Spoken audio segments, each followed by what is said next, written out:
A good Erev Shabbos. Hope everyone is doing well. There's a story that took place about 120 years ago in Eretz Israel, and they were dealing at the time with the Ottoman Empire, who were not extremely friendly to the Jewish people.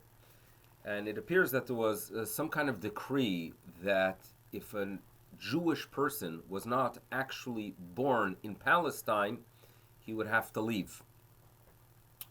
And there was a specific person who was very, very truthful. And although everyone around was turning to the officials and just declaring that they were born in Palestine and they would just remain, he felt a little bit uncomfortable making a statement that wasn't true.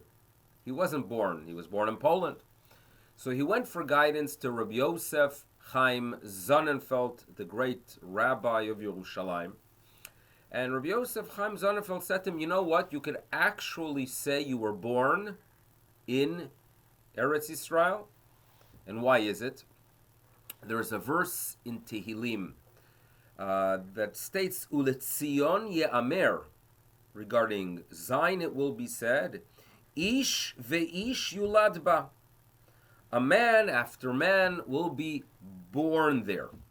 Okay, so it talks about the idea that there's continuity, that there's greatness that comes from Zion. But the Talmud asks the question, why is the man mentioned twice? Ish ve'ish.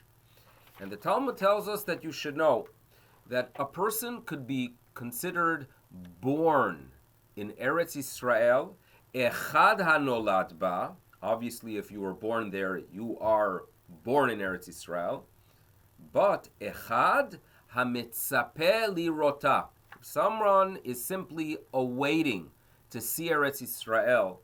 The Jewish person is linked to the land of Israel, that even if they were not technically born there, if they grew up, if their whole essence was a desire to see the land of Israel and feel that connection, it is considered, the Talmud tells us, as if they were born there. Therefore, Yosef Chaim Sonnenfeld mentioned to the person, you grew up, you always were mitzapeh lirota, you were always waiting to make your way to Eretz Israel, and now, as a result, you could declare that you are actually born in Eretz Israel.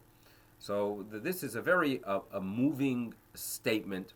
And some commentators note that in Parashat Vayechi, when Yaakov Avinu gives the blessing to his grandchildren, Menashe and Ephraim, so some note that they needed the blessing of the Kareh Behem Shmi, that my name should be linked to them, that they should be called with the name that I am called, because after all, they were born outside of Israel. They were the first of the generation of the children of the tribes who were born outside of Israel.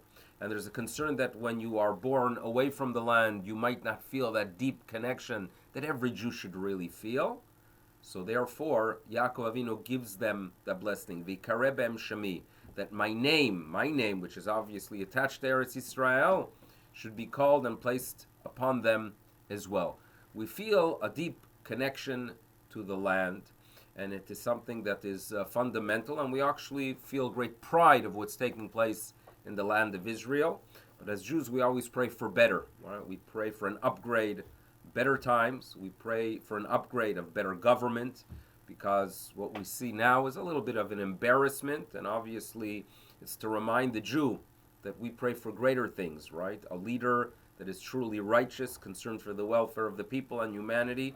There's a lot to pray for, but there's a lot to be proud. And obviously the connection is one of the things that we study and remember in Parashat Vayechi as our ancestors began their journey in Mitzrayim. It should be a good Shabbos, it should be a meaningful Shabbos, and I hope everyone is well. Bye-bye.